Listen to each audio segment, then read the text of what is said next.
Hello and welcome to the Property Roundup on iPropertyRadio with myself, Carol Tallon, the show where we chat to industry experts to get a view on the new trends emerging within the property industry. The show is brought to you in partnership with Property District, your industry communications partner.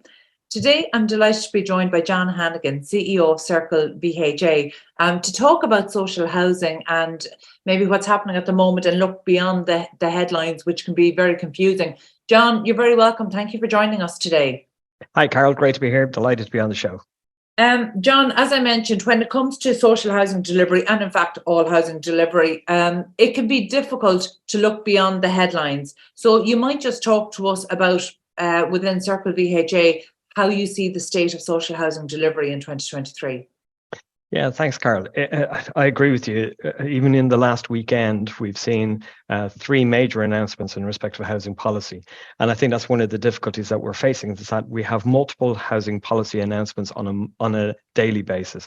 And I think that is confusing. I think for the person who's living at home, looking at what they can do in terms of getting on the ladder, not getting on the ladder, going into rented accommodation, whatever it might be, knowing where to start even is very difficult. And I've been saying in the last 6 months particularly, that we are gone beyond a housing crisis. I think we are in a housing emergency. And don't get me wrong, I do think the government are trying hard. So it's not a case of, nobody's trying to do the best they can. But the reality is that I think I don't believe we're taking the right approaches overall. We have more than 64,000 households. And people get confused with that because they say 64,000 people on the social housing waiting list. Actually, it's households. And if you take that on average, there's 2 to 3 people in each of those households. You're looking at potentially 150,000 people who need housing at this point in time. That's the official list. The unofficial list also incorporates, for example, the 80,000 or more refugees that we've had come in from different areas, including Ukraine, and also all those who are living in what's known as adequate housing, as the official term, at this point in time, where they're sleeping on their mother or father's couch, or they're couch surfing with friends. So I do believe we are in a very significant housing crisis, housing emergency.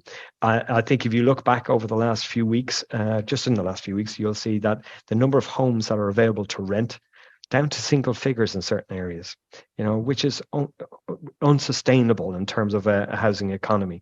So we need to be doing an awful lot more. So I think we're gone from a crisis. I think crisis was what we had pre-pandemic. I think what we have now is an emergency. John, thank you so much for that. And I'm really glad that you've made that point and that distinction, because that distinction is an important one. It's not just one that will dictate the headlines or the media, or it's not just a soundbite. Actually, there's a huge difference between a crisis and an emergency in terms of the policy making, the speed of policy making, and how government can react. So in fact, actually, we've had several guests over the last at least 12 months call for this for our current state to be declared beyond a crisis and actually as an emergency. So from your perspective, if the government were to come out today and say, right, we are upgrading Ireland's housing crisis into an emergency, which means then they would have greater powers in terms of emergency type legislation, as we saw throughout the pandemic, what would you like to see happen to really address housing over, say if there was an emergency period of 24 months declared? What do you think could reasonably be done?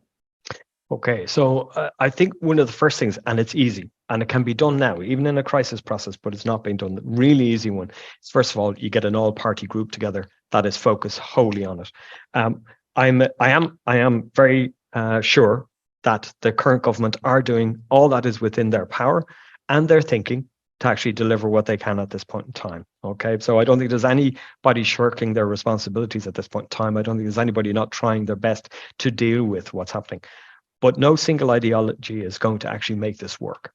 I think there is a reliance on the market, which I absolutely think is appropriate as well, to actually make things happen. But it's not going to work on its own. It needs everybody, all actors working together. And I think the reality is we have too many actors who are doing their own thing as opposed to on a coordinated basis. And if I take my own sector as an example, we tend as approved housing bodies, housing associations, not to compete with each other. okay, because we can't. Local authorities are the mediators for that, or moderators for that, whichever way you want to look at it. And they kind of ensure that if there's a site that's to be developed, a single approved housing body is the one who will deal with it. So if somebody makes another request to do so, local authorities will go no. But we are competing against local authorities, and we are competing, for example, against the LDA, Land Development Agency, and we are competing against the private sector to develop housing. And I think the reality is that there needs to be a greater coordination process in respect of all of those different actors. There is room for everybody, and there's room for everybody to do what they need to do and to do what they're there to do. And from our perspective, that's to provide housing for people in need. But we actually need it on a more coordinated basis. And I think until we have that, and the only way we're going to get that is if we get a coordinated basis at the policy level. And I think to get a coordinated policy process, you need a multi-party approach. So I would suggest that if this was a war, for example, and we were in a war, you'd find all government parties and non-government parties working together in order to be able to resolve the issue. And I think that's where we're at, actually. So that's the first thing.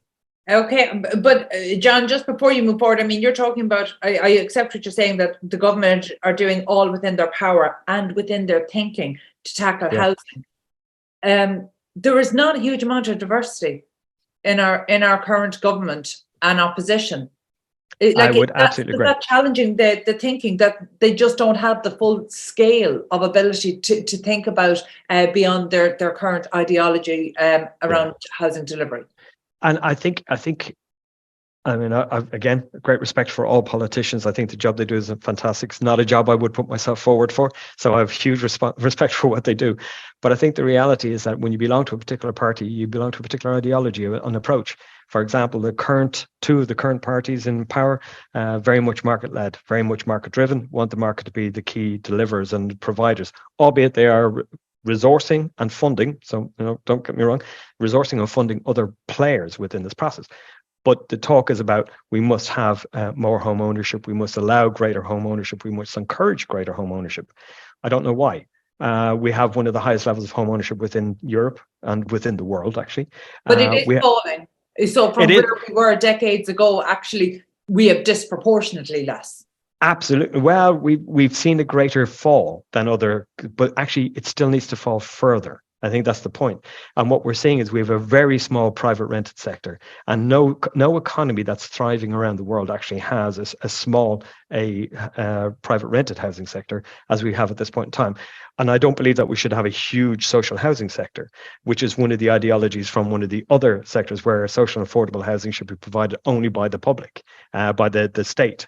I think, and it becomes public housing. I think that's not right either. I think there needs to be a greater balance. And we have two parties on opposite sides of the agendas, as it were, saying that their ideology will work better. And the reality is we need both elements, but we need a bit in the middle that's actually protecting the landlord and the tenant that's in the private sector better, because we're seeing more and more of those landlords leave. And even from a social housing perspective, that's a huge issue, because the more landlords that leave, the more people that will become homeless or at risk of being homeless, the greater insecurity we create within our economy, the less available homes we have for those coming in from an FDI perspective, where governments and companies want to invest in the country, but they're even in the short term, they can't bring their people here because there's no private rental market. So we have to do something that actually bolsters that, which will have a great impact on both sides of the public housing side and the housing for sale side. But we're not seeing that. We're seeing a different approach that and actually both sides of the equation talking two different policies in respect of it, where the reality is we need both moderated for the private rental sector in the middle. I absolutely agree with you in terms of your call for balance. However, when you look at other jurisdictions that have a more developed, a more mature and a larger private rented sector, they have alongside that a strong ethos of individual private investment. So people who are choosing not to go down the home ownership route, when it comes to retirement age, they have a comfortable mechanism by which they can continue to rent in the private rented sector throughout their retirement. Yes. We don't have that in Ireland. So if we grow our private rented sector, what happens to everybody when they hit retirement age? How are they going to sustain high levels of rent? I absolutely agree. I think this is one of the key conundrums that's not being resolved and not even being addressed I think that's, again, I've created this term before. Others have started to use it, and I think it's probably right. I'm not sure it's exactly right, but it's nearly there. We need a sláinte care approach to housing, because I think what sláinte care, whether you agree or disagree with sláinte care, what it did is it brought together everybody to consider all of the big issues, and to work on them as a single group across the different parties. We need something similar. And I think that one issue that you've addressed, we have a huge growing demographic at this point in time of older persons over 55. In 20 years' time, that's going to be a significant population of the overall population, which is driving down the opportunity for our younger people to actually sustain the state going forward. So we have to find a way to enable those older persons to be able to, one, right size if they choose to do so, but two, to be able to continue to rent in the private sector if that's where they've been. I have a family member, won't mention, but who's been in that sector for quite a period of time and is facing quite a considerable concern for the future. They're getting slightly older, slightly younger than me, but getting there, and we're both getting there. They are going to face that difficulty in the future about how are they going to continue to rent. And it is a worry. And we don't have a solution. And I don't know that anybody has at this point. You know, if you look at what was done, a decade ago through the special savings scheme, whereby, if you invest X, the state supports you with Y, given that anybody in the private rented sector, whether they're in their early 20s or they're in their 60s and 70s and beyond that, if there could be a similar allocation whereby you're paying rent, but a certain portion of that goes in to protect yourself beyond retirement age or beyond your ability to sustain yourself within the private rented sector. This feels like a very solvable problem. And when you talk about bringing all parties together, is that not what the Housing Commission was supposed to do?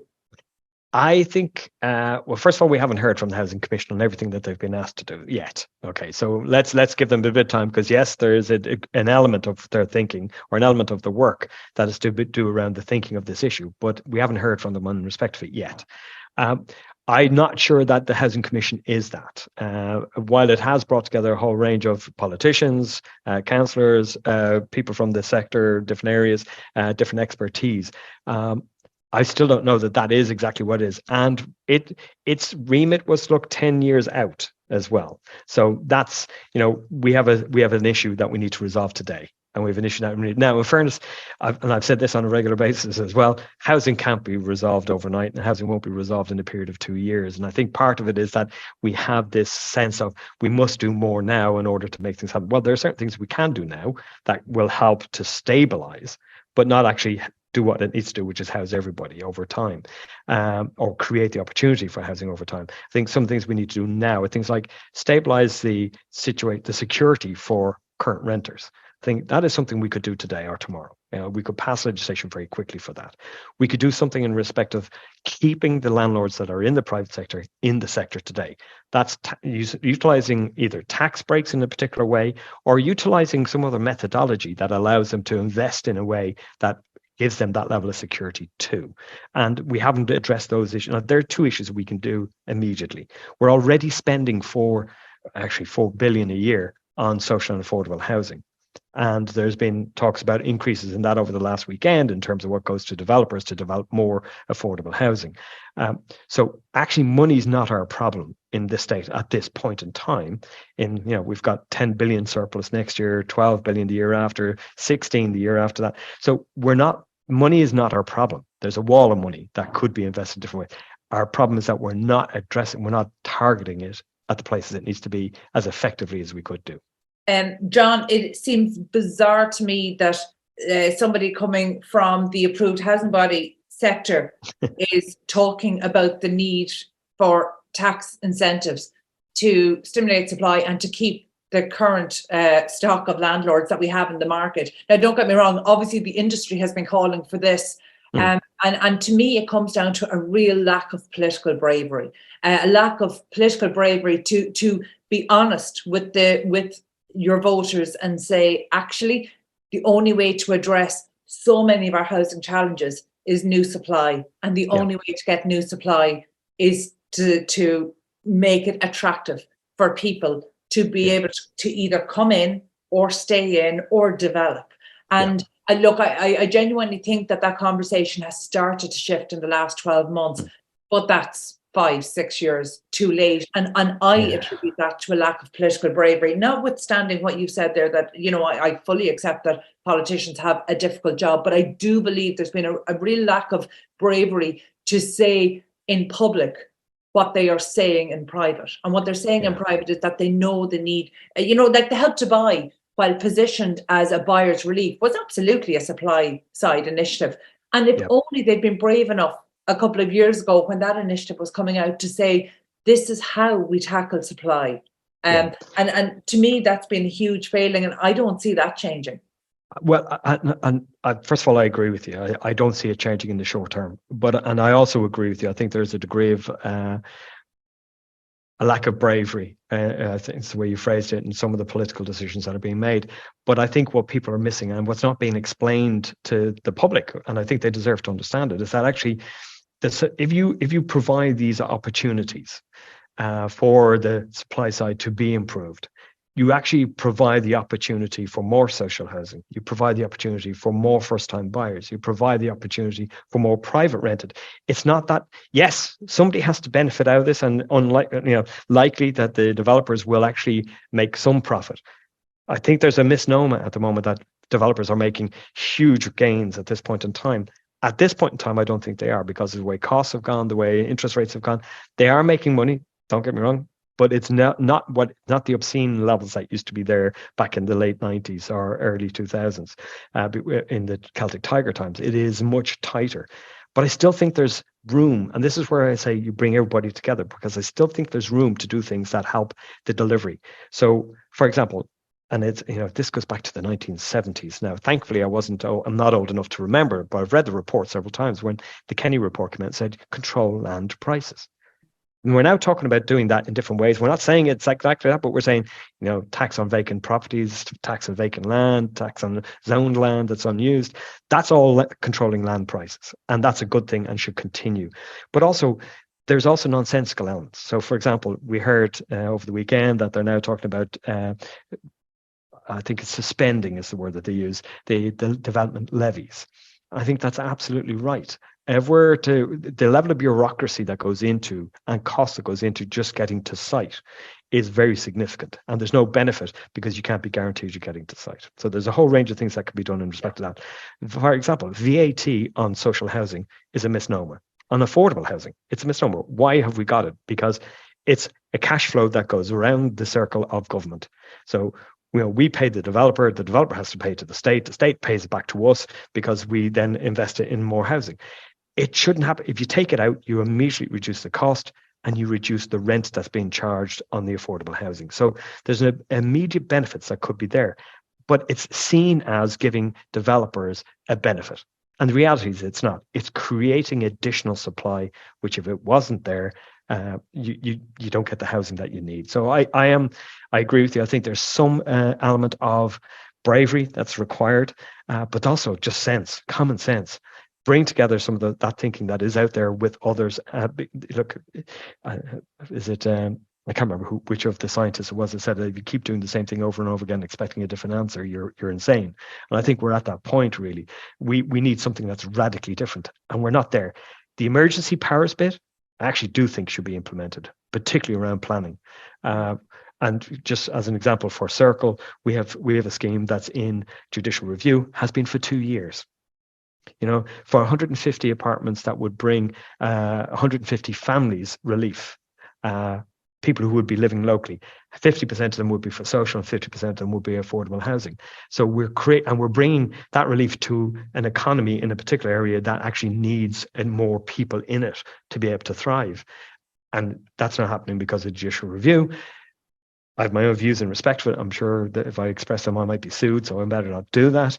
But needless to say, I don't believe that the reasons it's in your judicial review are appropriate reasons to stop something that's really strategic infrastructure. Yeah, look, to be perfectly honest, that's a view that we hear on this show, certainly on a regular basis. And we know that judicial reviews have been used not for their intended purposes. And, I try not to use the term NIMBY too often on the show here, but there's a huge element of that not in my backyard. There is a huge element, and I fully appreciate that there are some genuine there are some genuine concerns around development, and I understand. And by the way, I'm a huge proponent of public consultation and community engagement. Absolutely. In fact, I actually think you touched on a really great point there. And you know what I term probably as lack of political bravery, I think you really kind of pointed to the antidote there, or the possible solution whereby we really involve the community in the decisions. Because in a way, it's quite patronizing to think that the community doesn't understand that actually by stopping development or by the state not empowering the people who can deliver housing, that we're somehow doing the constituency a favour. It's the very opposite. And actually, in a way, if we were to like, planning is a public function. So actually, if we were to explain the mechanisms in a way that actually engages the community and brings them in a more meaningful way, then actually the chances are they would be on board with that. Because even if they're sitting pretty in their 3 or 4 bed semi with the front and back garden and off-street parking, chances are they've adult children or grandchildren who can't afford to rent a room in a house, not to talk about a house, in their 20s and 30s. So I think that's a really great point, maybe not talking down to the community and really engaging them. John, in terms of our social housing targets, because obviously that's been in the news a lot over the last week, are our social housing targets realistic? Are they realistic? Good point. Good question. I would say they're underestimated as to what they should be. Okay, so for example, I think recent surveys and recent research have shown that we need between 45,000 and 66,000 homes per year for the next 10 years. I would absolutely agree with the research that's gone into that to suggest that. And in fairness, ESRI back in 2016, I think it was suggesting 45,000 homes per year was required on an annual basis for at least 10 years to catch up with what we have.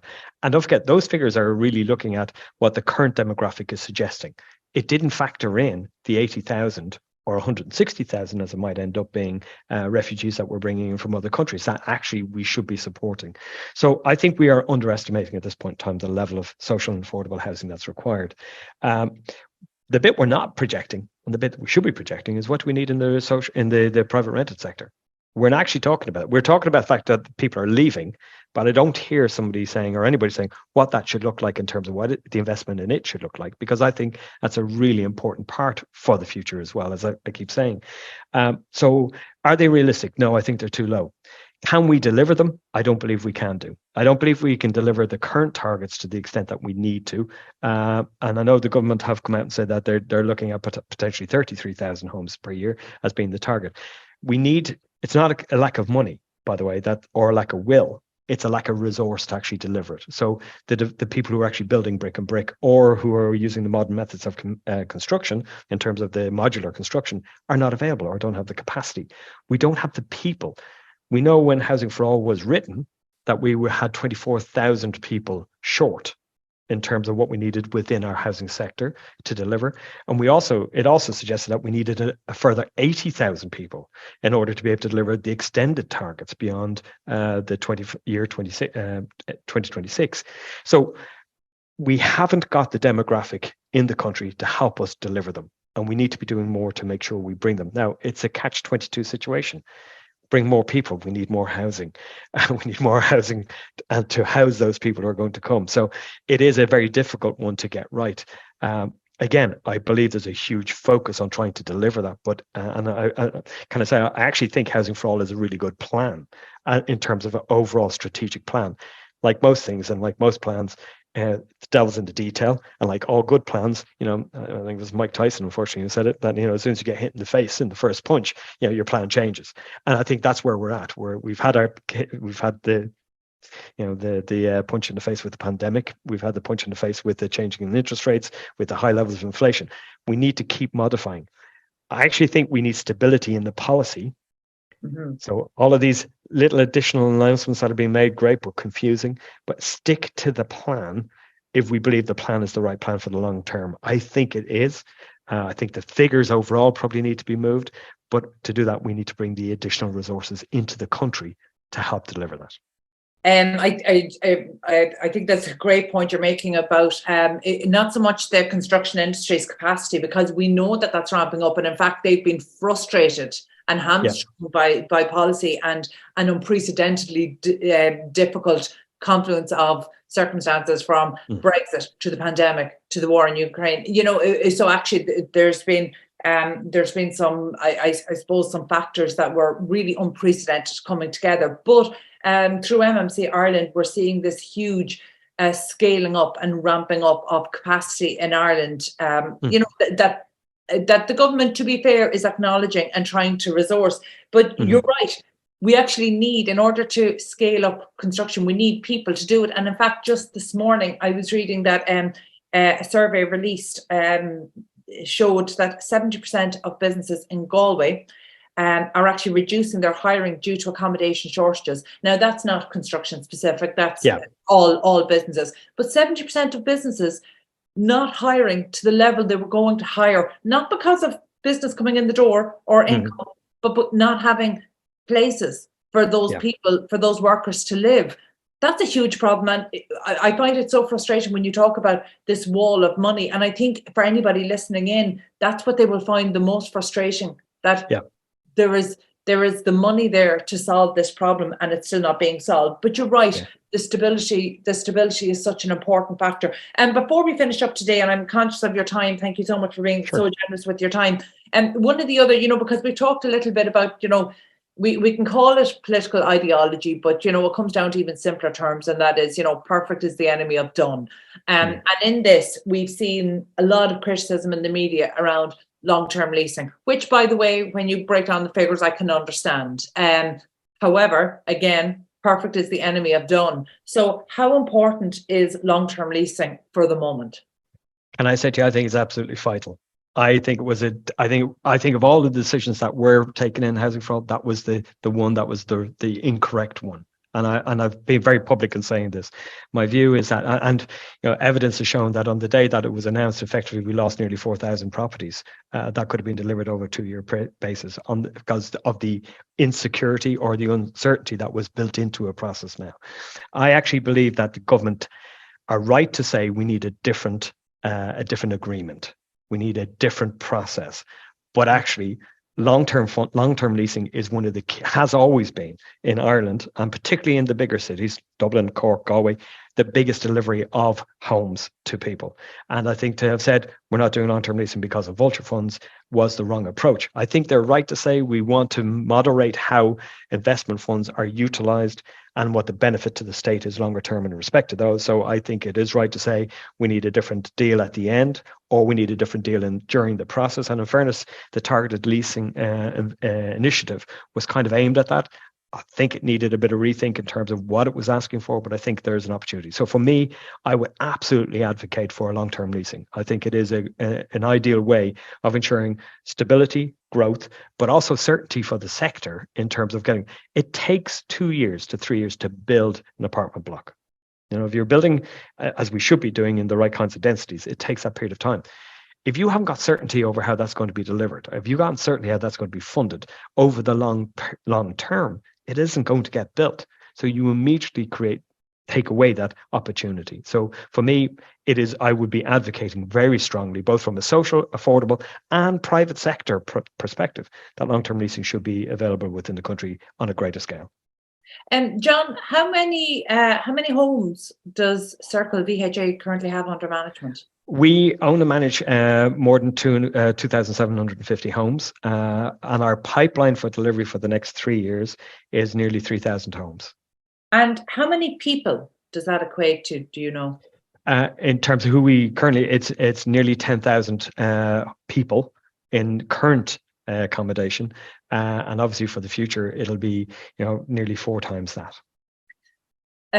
I suppose we're very aware of the difficulties facing everybody across the housing sector, and I work more with the private sector than the public sector, but I have huge admiration for what's been done in the public sector right now. And I suppose I was in this industry at a time, when we had housing charities kind of 20 years ago that were really struggling to make an impact in terms of numbers. And when we look at the scale of delivery across the leading approved housing bodies in Ireland right now, it's phenomenal. It's absolutely phenomenal. So I've huge respect for that. And I think, it's one of the areas that I'm really happy to see resourced.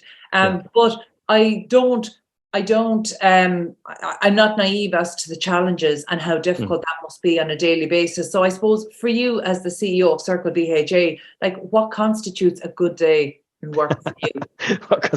Well, a great day is when you can hand keys across to people who really need them. That's to be honest, that's why I'm 30 years in the business. I got hooked by the impact that it created 30 years ago, and I'm still here as a result of it. So that's a really good day. A good day is also when you get something that approved from a planning perspective, because that's one of the key difficulties.